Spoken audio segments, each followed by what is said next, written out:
Hey everyone, this is Ryan from Eye on Time, and I wanted to do a watch review video of the Seiko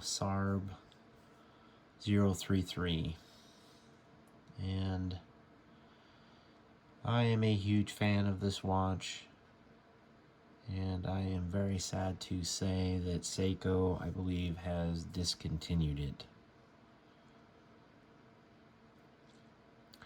As of recent, Seiko has been discontinuing really popular models, and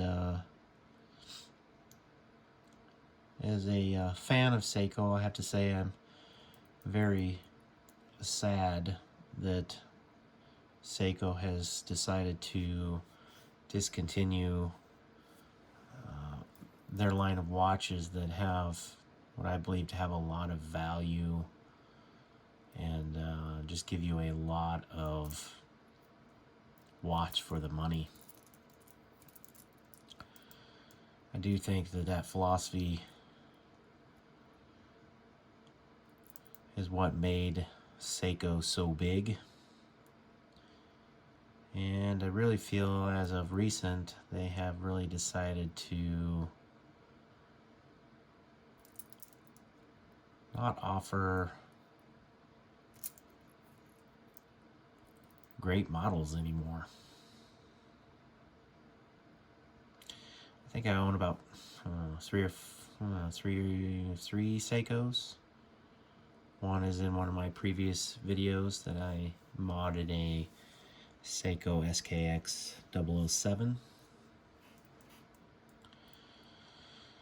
But back to this particular watch and some of the specs. This is a 38mm case. It's 11.2 millimeters thick.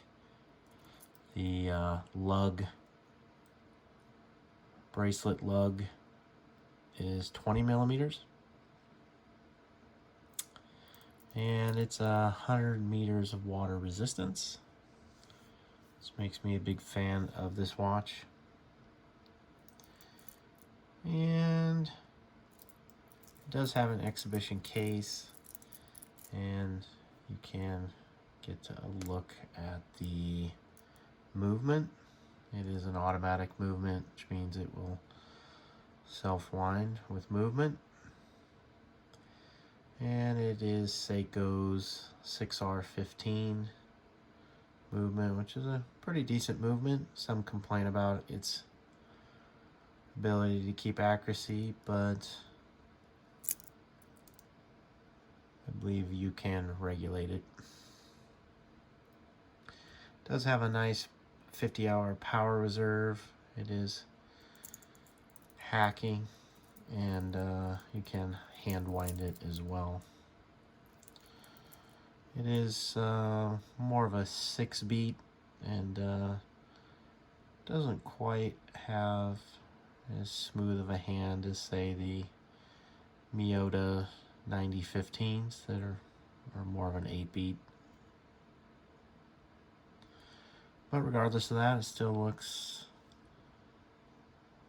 smooth enough for me, if you're into that sort of thing.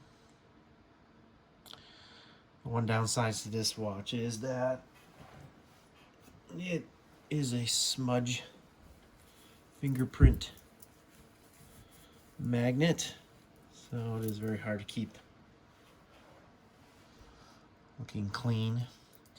But it does have, as I say, a lot of value in this watch, and it's really sad that Seiko has really gotten away from providing watches with such tremendous value, tremendous detail work, finish work.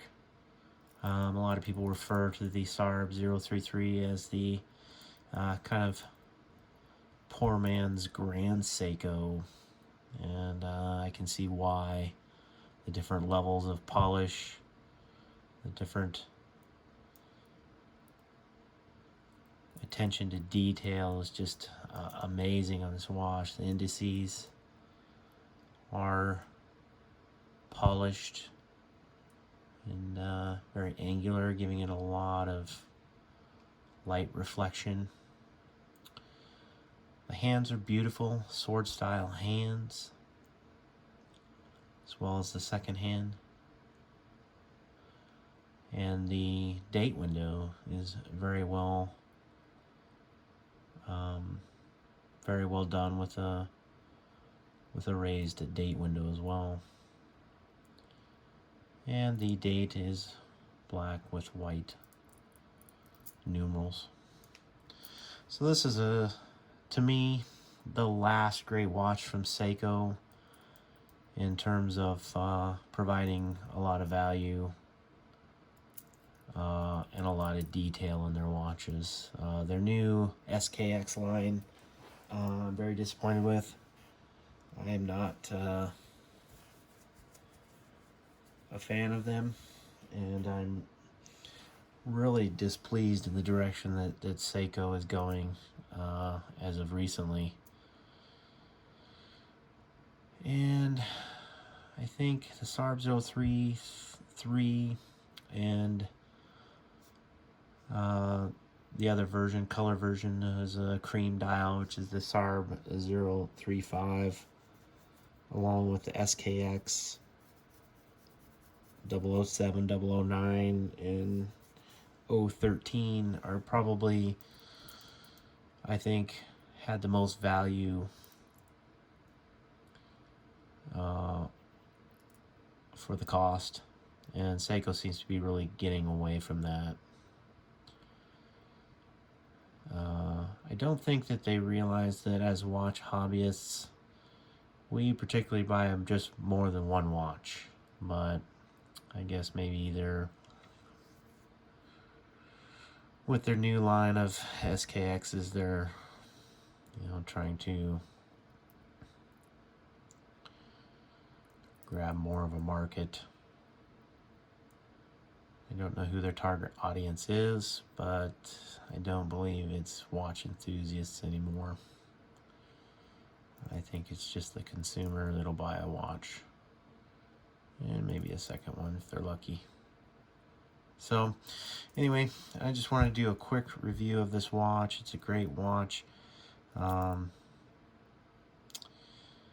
would tell you that if you don't own a watch, or you want to maybe own one watch, this would be the watch to own. It is so diverse as far as just having a beautiful classic look for dress, for every day, for a watch to wear to work. It looks very professional, and it definitely marks all the boxes for me. The black dial is probably the most versatile of the two models, in my opinion. The ability to get so many different looks by just changing the strap, to me, makes this watch just amazing. And it has been discontinued, but I know that Mark over at LongIslandWatch.com, I believe, just recently got a new batch of them in, and I do believe they are going fast, and you won't be able to get this watch. And it has gone up considerably since the time I purchased mine. I believe I got mine in the $389 range, and now I believe they're $499, and that is just because of the demand and availability. But even at that price, I believe this watch is worth it. If you want to have a watch that will last you a lifetime and just has a beautiful classic look, then I highly recommend this one.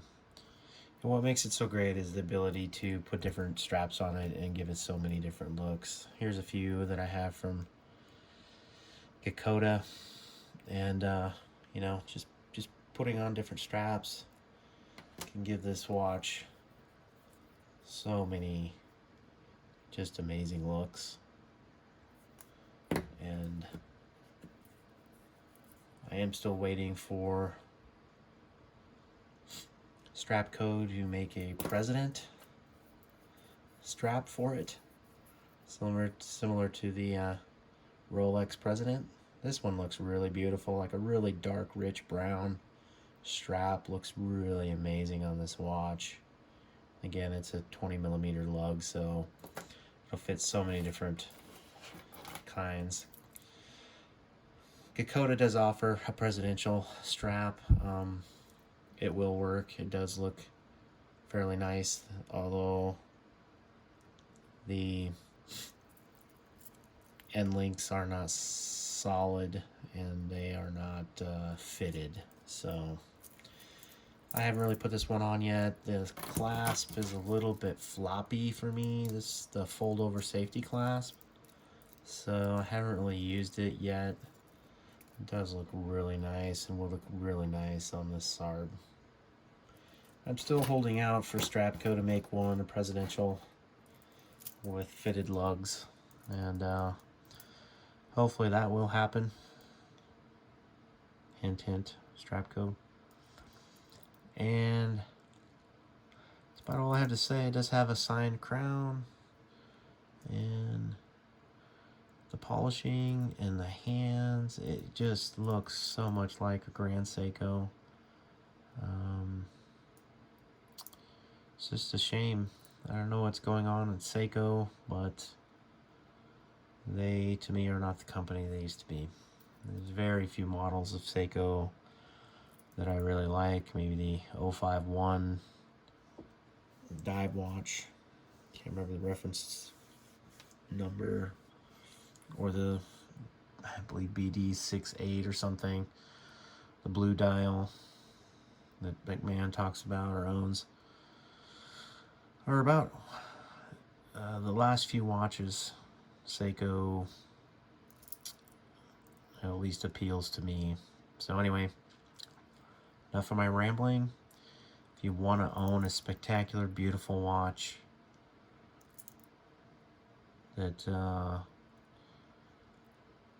definitely tests, just marks all the boxes, grab yourself one now because they're going to be gone soon, and I doubt we'll see them anytime soon. So anyway, guys, hope you enjoyed the review. If you have been teetering to get one of these, I would tell you to grab one, and grab one soon. Anyway, guys, thanks for watching, and we'll see you in the next one.